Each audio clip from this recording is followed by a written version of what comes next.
कि हमारी सरकार पुरानी पेंशन बहाली पर अभी भी प्रतिबद्ध है। तो मैं कहूंगा कि ये तो गुमराह कर रहे हैं कर्मचारियों को।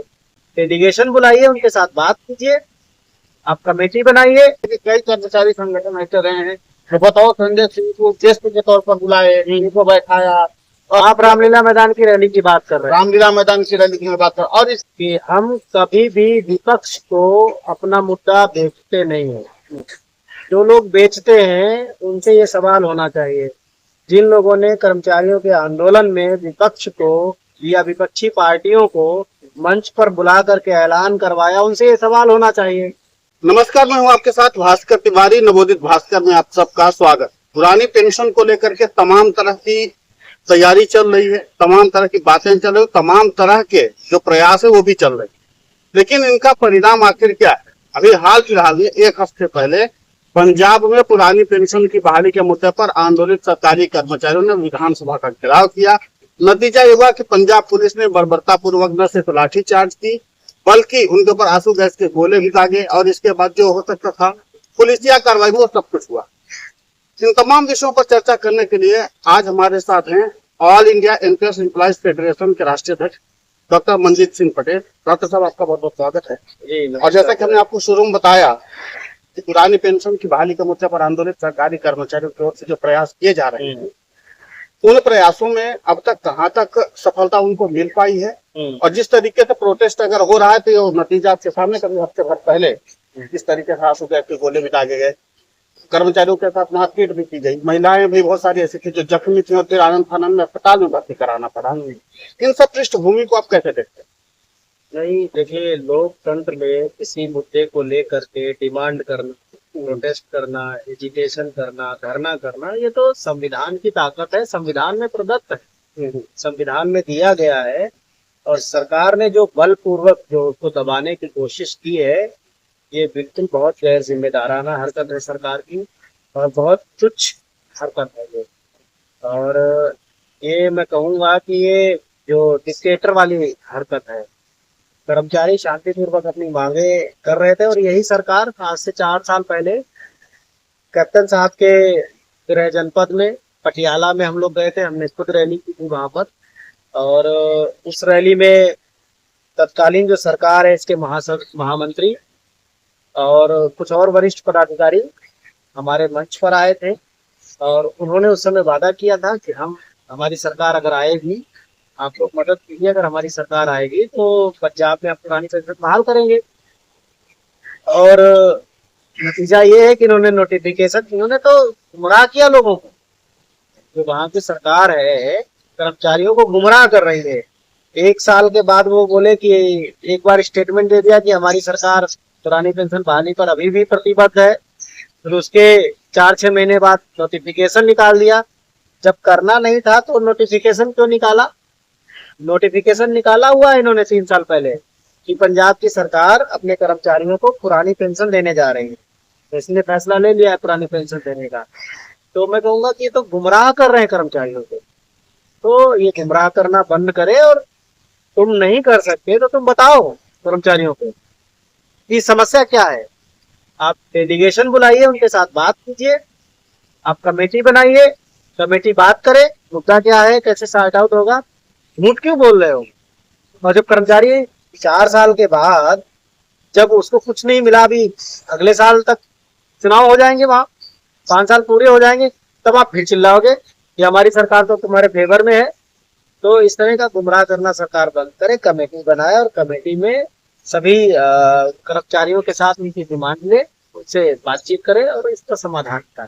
तो सर, प्रश्न वही है, जिस तरीके से बात की जा रही है, यही आम आदमी पार्टी के जो राष्ट्रीय संयोजक है अरविंद केजरीवाल, यही संजय सिंह, जो आपने देखा होगा, हम सब ने देखा, राज्यसभा में दहाड़ते हैं पुरानी पेंशन को लेकर के। तो क्या वो संवेदनशीलता यहाँ पर एक? और दूसरा प्रश्न ये है कि कई कर्मचारी संगठन ऐसे रहे हैं तो बताओ, संजय सिंह को गेस्ट के तौर पर बुलाए, इनको बैठाया आप रामलीला मैदान की रैली की बात कर रहे हैं। रामलीला मैदान की रैली की मैं बात कर रहा हूं। और इसके अलावा भी कई बार जब ऐसे कोई हुई थे या अन्य राज्यों में लाठीचार्ज हुआ है, ऐसा नहीं है कि हरियाणा में भी हुआ था, इसके पहले मध्य प्रदेश में भी हुआ था, कई जगह पे ऐसा हो चुका है। तो वहां पर आलोचना, यहाँ पर ना तो कर्मचारी संगठन बोल रहे हैं, ना यहाँ पर वो राज्यसभा सांसद देखिए बोलेंगे कैसे कैसे बोलेंगे। देखिए एक तो बात मैं आपको क्लियर कट बता दूं कि हम कभी भी विपक्ष को अपना मुद्दा बेचते नहीं है। जो लोग बेचते हैं उनसे ये सवाल होना चाहिए, जिन लोगों ने कर्मचारियों के आंदोलन में विपक्ष को या विपक्षी पार्टियों को मंच पर बुला करके ऐलान करवाया, उनसे ये सवाल होना चाहिए। हम तो विपक्ष को कभी इंडोर्स ही नहीं करते। हमारा काम विपक्ष और पक्ष ये सब नहीं है। हमारा लेना देना सरकार से है, हमारी लड़ाई झगड़ा सरकार से है। समझ गया। तो हम तो गवर्नमेंट की जो सत्ता में है, अगर आप मैं बात करूं कि 26 नवंबर 2018 को जब दिल्ली में अरविंद केजरीवाल जी की सरकार थी, उस समय मुख्यमंत्री थे वो, हमने उनको इनवाइट किया था, हमने एक मुख्यमंत्री को बुलाया था और मुख्यमंत्री की विधानसभा के हमने प्रस्ताव पास करवाया था रैली में। हमने जब भी बात करी, हम सरकार से बात करते हैं। जिसके पास कुछ है ही नहीं, जो खुद भिखारी है, उससे क्या भीख मांगेंगे हम तो मांगेंगे उससे जिसके पास है देने के लिए। तो पंजाब में उनकी सरकार है, पंजाब में कर्मचारी सही जगह डिमांड कर रहे थे, सरकार ने लाठीचार्ज करा। इसका मतलब ये है कि उनकी नीयत सही नहीं, उनकी मंशा देने की है ही नहीं। अगर देने की होती तो 4 साल बाद ये नौबत ही नहीं आती। तो हम दिल्ली में भी जब भी बात करते हैं तो फाइनेंस मिनिस्टर से बात करते हैं, या स्टेट फाइनेंस मिनिस्टर हैं, या जो कार्मिक मंत्री है, कोशिश करते हैं सरकार से बात। मुद्दे को उठवाना है तो सदन में कोई भी सांसद उठा सकता है उस मुद्दे को। सदन में उठाते समय वो पार्टी गैर पार्टी से मतलब नहीं है, वो सांसद है, एक उस प्रक्रिया का हिस्सा है।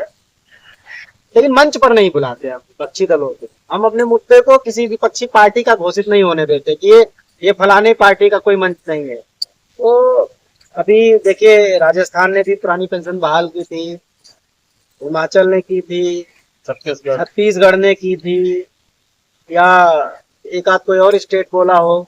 तो हकीकत ये है कि राजस्थान में भी यूपीएस जैसा ही नियम लागू है। 25 साल में 50% पेंशन का हिसाब किताब है। 28 साल का था हालांकि वहाँ। छत्तीसगढ़ में तो 33 ईयर्स पर 50% है।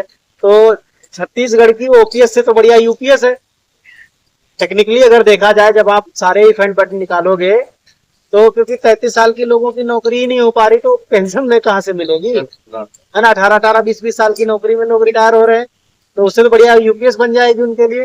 तो जिन लोगों ने ओल्ड पेंशन स्कीम को बहाल भी किया, उन्होंने भी पूरी तरीके से बहाल नहीं किया। झारखंड ने किया, उनके पेज फंसे हुए हैं। तो जब वो पैसा मिलेगा, कोई कर्मचारी तब तक डिमांड नहीं कर सकता है। एक डील कर ली गई झारखंड में भी कि जो आपका पैसा फंसा हुआ है वो आप डिमांड नहीं कर सकते जब तक कि आप रिटायर नहीं हो जाते। तो इस तरह की ये जो मतलब ये, इसको मैं कहता हूँ कि विपक्षी पार्टियों के हाथ में मुद्दे को बेच देने वाली राजनीति, ये वो वाली राजनीति है। हम जो बात करते हैं समाधान की बात करते हैं, ताकि अगर ओपीएस बहाल हो तो फिर उसमें कुछ क्लेश ना बचे।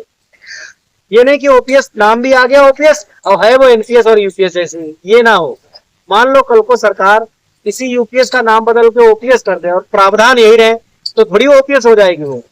हमारा कहने का मतलब है कि नाम चाहे कुछ भी रहे, एनपीएस, यूपीएस, टीपीएस। अभी तमिलनाडु ने टीपीएस निकाल दी, तमिलनाडु टीएपीएस, एश्योर्ड पेंशन स्कीम। उसके पहले केरल ने, थोड़े दिन पहले ही अभी केरल ने भी कहा कि हम एक एश्योर्ड पेंशन स्कीम देंगे, न्यू एश्योर्ड पेंशन स्कीम, एनएपीएस। उसके पहले अगर आप देखो तो आंध्र प्रदेश ने जीपीएस निकाल दी, guaranteed pension scheme, hybrid model उसको कहा गया। तो ये कोई भी ओल्ड पेंशन स्कीम नहीं है। इसलिए मैं बार बार देश के कर्मचारियों से बोलता हूँ कि अपनी इस लड़ाई को पॉलिटिकल पार्टियों के बीच में उलझाओ मत। हमें ये लेना देना नहीं है कि कौन सी पार्टी की सत्ता में सरकार है। जो सत्ता में है उसको समझाओ, उससे लड़ो, उसके सामने धरना प्रदर्शन, वो तरीका है। उसके साथ टेबल टॉक हो, बैठ करके बात। जब सरकार बातचीत नहीं करती तो बड़ी निराशा होती है। अभी हमने नवंबर में धरना किया था, उसके बाद 2 बैठकें हुई माननीय वित्त राज्य मंत्री जी के साथ में। उन्होंने आश्वासन दिया था कि कैबिनेट के साथ और मतलब जो है वित्त मंत्रालय के साथ आधिकारिक बैठक कराएंगे, लेकिन नहीं हुई है अभी। तो उनको विचार करना चाहिए कि ऐसे वादे आप क्यों कर रहे हो। और इस तरह से जो सरकारें काम करेंगी तो वो सरकारें एक दिन जो है उनको नुकसान उठाना पड़ता है। पब्लिक के सब्र का बांध टूट चुका है। राज्यों में चुनाव है, कुछ समय के बाद केंद्र में चुनाव हो गए, कर्मचारी वैसे परेशान है। डीए को मर्ज नहीं किया गया है, 8वां पे कमीशन लागू है 2026 से, उसे मिल जाना चाहिए था। हम डिले में चल रहे हैं। तो 1 जनवरी 2026 से हमको मिलना चाहिए था। अब कब कमेटी की रिपोर्ट आएगी, कब मिलेगा, कोई नहीं जानता है। तो ये जो बातें हैं, सरकार को इन पर विचार करना चाहिए। नहीं करेगी तो कर्मचारी ऐसा विचार करेगा कि सरकार के लायक नहीं बचे। प्रश्न एक और है, थोड़ा वक्त और बचा है, इसके बाद 1 अप्रैल 2025 को लागू यूनिफाइड पेंशन स्कीम का साल भर पूरा होने वाला है। यूनिफाइड पेंशन स्कीम का भविष्य आप क्या देखते हैं? कर्मचारी से क्या उम्मीद लगा के बैठे हैं और कर्मचारियों के लिए क्या उपकारी हो सकता है, इसमें क्या और संशोधन या सुधार हो सकता है? देखिए, यूनिफाइड पेंशन स्कीम तब तक किसी काम की नहीं है जब तक कि वॉलंटरी रिटायरमेंट के दिन से पेंशन देने का प्रावधान न कर। दूसरा, कि सरकार अपना हिस्सा ले ले, कर्मचारी का हिस्सा और उस पर लगा हुआ ब्याज, वो चाहे वॉलंटरी रिटायरमेंट हो, चाहे कंपलसरी रिटायरमेंट हो, और चाहे वो सुपर एन्युएशन हो, हर हालत में कर्मचारी का हिस्सा कर्मचारी को वापस कर दे। जब तक ये प्रावधान नहीं होते, यूनिफाइड पेंशन स्कीम बेकार है, कोई मतलब ही नहीं उसका। फेल हो गई। आप देखिए 3% 4% लोग भी उसमें नहीं गए तो फेल हो गई। और सरकार, मैं तो एक अच्छा सा सजेशन भी दे रहा हूँ, आपके माध्यम से सरकार को दे रहा हूँ, कि जब फंड आपको बढ़ाना है तो आप उसकी आखिरी डेट क्या और पहली डेट क्या। आप यूनिफाइड पेंशन स्कीम को ही ये कह देते कि जिस भी दिन कर्मचारी वॉलंटरी रिटायरमेंट ले रहा है या रिटायर हो रहा है या उसको कंपलसरी रिटायर किया जा रहा है, उस दिन वो चाहे तो यूपीएस के माध्यम से अपना भुगतान करवा ले, उसके माध्यम से अपनी पेंशन ले ले। तो बात तो वही हो गई। जो 10 से 14 करना था वो सरकार ने किया, अब 14 से 18.5 करना है तो वो सरकार ही करेगी। वो कितना पैसा बना, बहुत ज्यादा उसकी वैल्यू नहीं है, तो वो सरकार रिटायरमेंट पर उसी हिसाब से कैलकुलेट कर लेगी। सरकार का पैसा तो सरकार के पास जाना है। तो इस तरीके से एक समाधान निकल सकता है। Unified pension scheme old pension scheme बन सकती है, तो इसमें वो सुधार कर दे, जिनसे वो ओल्ड पेंशन स्कीम बन जाए और ये मुद्दा खत्म।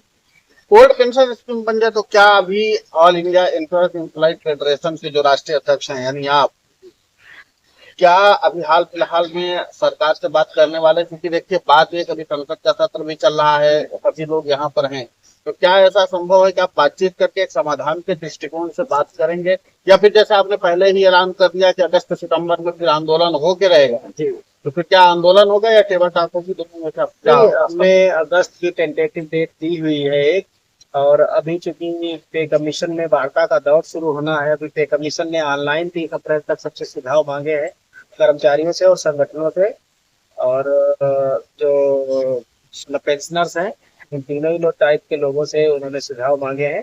तो सबसे पहले तो ये पे कमीशन के साथ वार्ता शुरू हो, और सीएफआरडी ने भी एक कमेटी बनाई हुई है एश्योर्ड पेंशन स्कीम के लिए। तो हाई लेवल एक्सपर्ट कमेटी है, वो कमेटी कहीं दिखे वार्ता करते हुए, टेबल टॉक करते हुए या मीटिंग करते हुए, तो पता चले कि कुछ हो भी रहा, नहीं तो ढाक के 3-5 कमेटी खेलना सरकार बंद करेगा। तो एक तो ये बात है। और संसद का सत्र चल रहा है। हमारे बहुत जरूरी मुद्दे जो कर्मचारियों के हैं पेंशन के अलावा भी, तो हम लगातार उठवा ही रहे हैं। अभी अगर आपने देखा हो तो हमने 12 मार्च को एक मुद्दा उठाया था, और उसमें ये कहा था कि परिवार में किसी की डेथ होती है या एम्प्लॉय की खुद की शादी होती है, या उसके परिवार में किसी की शादी है, विवाह है, या कोई और संस्कार है जो जरूरी है जिसमें उसको छुट्टियों की जरूरत है, तो इन सब चीजों के लिए 28 दिन की जो लीव है, एक मुश्त कर्मचारी जिस दिन नौकरी में आता है उस दिन उसके अकाउंट में क्रेडिट कर दी जाए, ताकि जरूरत के हिसाब से वो लेना शुरू करे। मैं धन्यवाद भी देना चाहूंगा दिनेश शर्मा जी का, जो माननीय सांसद जी है, और उन्होंने राज्यसभा में इस मुद्दे को उठाया भी है, अभी 3 दिन पहले ही 15 तारीख को उठाया है। और मुझे लगता है उनको 14 दिन की अवकाश की बजाय 28 दिन बोलना था, क्योंकि उन्होंने उसको शोक अवकाश कह करके बोला है। तो हमने उसको पारंपरिक रस्मों रिवाज निभाने के लिए जो अवकाश है, तो सोशल ऑब्लिगेशंस के लिए, उसके लिए अवकाश की वैकल्पिक व्यवस्था करने की बात सरकार से कही है। तो ये सदन तक ये मुद्दा पहुंचा है, हम आभार भी व्यक्त करते हैं। तो इस तरह के जो मुद्दे हैं हम लगातार उनको उठा रहे हैं, मीडिया के सामने भी, सरकार को भी लिख रहे हैं, और कोशिश करेंगे कि पे कमीशन के साथ ही चीजें डिस्कस हों। पेंशन का मुद्दा भी अब ऐसा नहीं है कि मतलब जो है पे कमीशन का सारा एजेंडा उसमें आता है, तो पेंशन का मुद्दा भी वहाँ पे कमीशन में डिस्कस होगा। तो अभी हम पे कमीशन पर मतलब जो है उस पर फोकस किए हुए हैं, पे कमीशन में इस पर कुछ बात।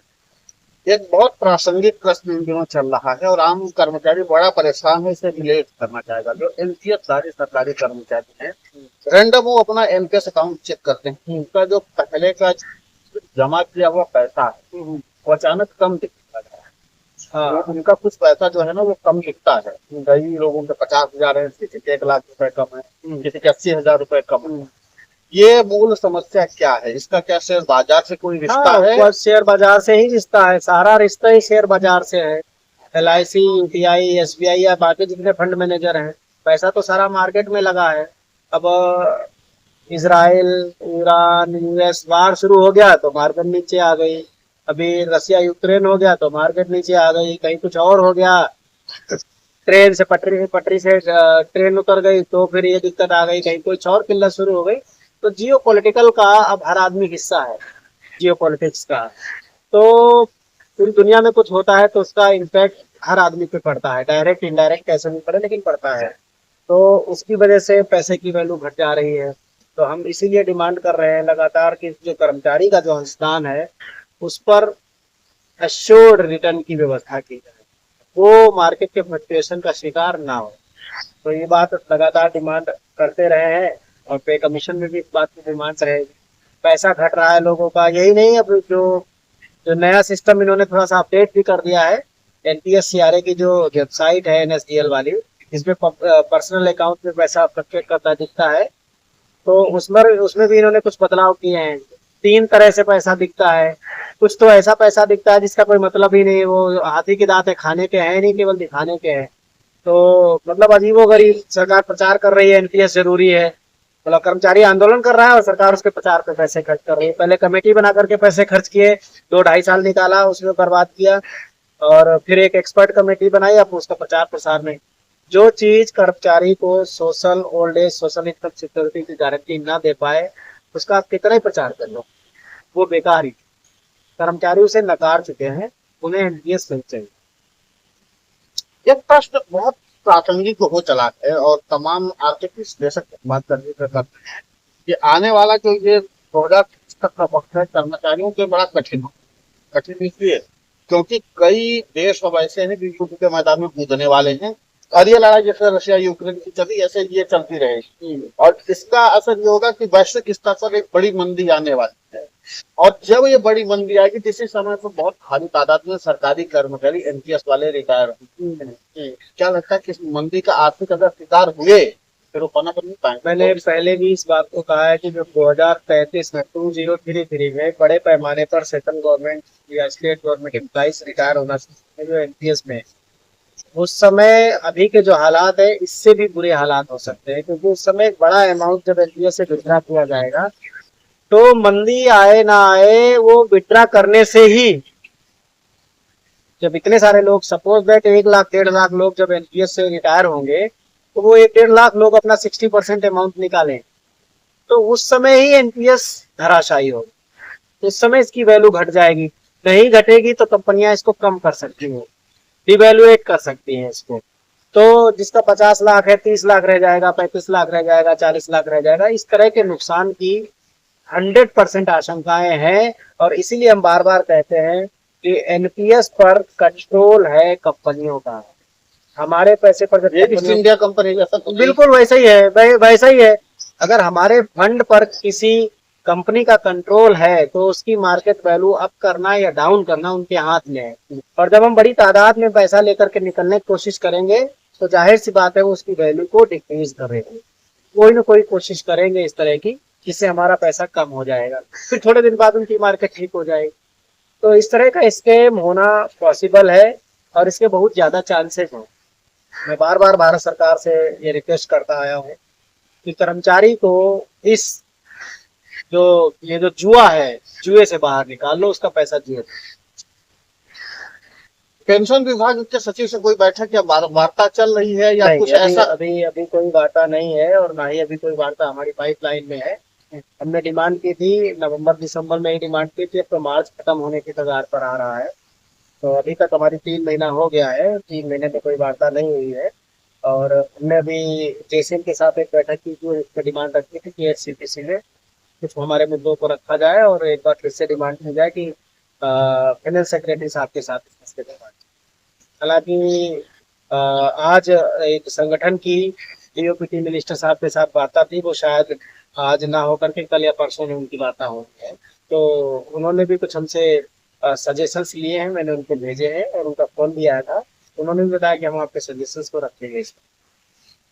तो कुल मिलाकर के पुरानी पेंशन की लड़ाई का युद्ध अब क्या आगे जुलाई अगस्त से छिड़ेगा या अभी से एक नई रणनीति बनेगी? क्योंकि अभी नहीं, हमें लगता है कि रणनीति जब कर्मचारी फ्री होंगे। रणनीति तो पहले से ही हमने तैयार कर रखी है। हमने पहले ही बोला है कि अगस्त के आसपास, मिड में या लास्ट में अगस्त में हमें बड़ी रैली प्लान कर रहे हैं, क्योंकि हम चुप नहीं बैठेंगे जब तक हमें हमारा अधिकार, हमें हमारा हक नहीं मिल जाता। चुप नहीं बैठेंगे, धरना प्रदर्शन करते रहेंगे, करेंगे, आंदोलन करेंगे और जरूरत पड़ी कि किसी का घेराव करेंगे और भी जरूरत पड़ी तो इससे ऊपर के लेवल पर भी जाएंगे। तो लेकिन यही है कि जो भारतीय संविधान के दायरे में रह करके करेंगे सारी चीजों को, वो करेंगे और सरकार को हमारा हक देना ही पड़ेगा। बिल्कुल। तो सरकार को कर्मचारियों का हक देना पड़ेगा और जाहिर सी बात है कि जिस तरीके से आदरणीय सर बता रहे थे कि ये स्थिति जो है बहुत गंभीर भी है, जिस तरीके से कर्मचारियों के लिए आगे आर्थिक चुनौती आने वाली है, मंदी जैसे ही आएगी वो सरकारी कर्मचारियों के ऊपर एक गाज की तरह गिरेगी। तो देखना यह महत्वपूर्ण होगा कि आगे जिस तरीके की रणनीति है, क्या सरकार सरकारी कर्मचारियों की मांगों को सुनती है और उनको गंभीरता से लेती है। महत्वपूर्ण सवाल यह है कि क्या इसके बाद सरकारी कर्मचारी एक बार फिर से आंदोलन के लिए सड़क पर उतरेंगे, ये अपने आप में अहम सवाल है। लेकिन फिलहाल सर ने बताया कि कर्मचारी अगस्त या सितंबर में बड़े आंदोलन की ओर जा सके और वो राष्ट्रीय राजनीति के लिए। फिलहाल इन तमाम विषयों को लेकर के आपकी प्रतिक्रिया बहुत महत्वपूर्ण होती है। आप कमेंट करके हमें जरूर बताएं। इसके अलावा अगर आपके कोई प्रश्न है तो आप नीचे कमेंट में लिख दीजिए, हम उसको जरूर सर से पूछेंगे।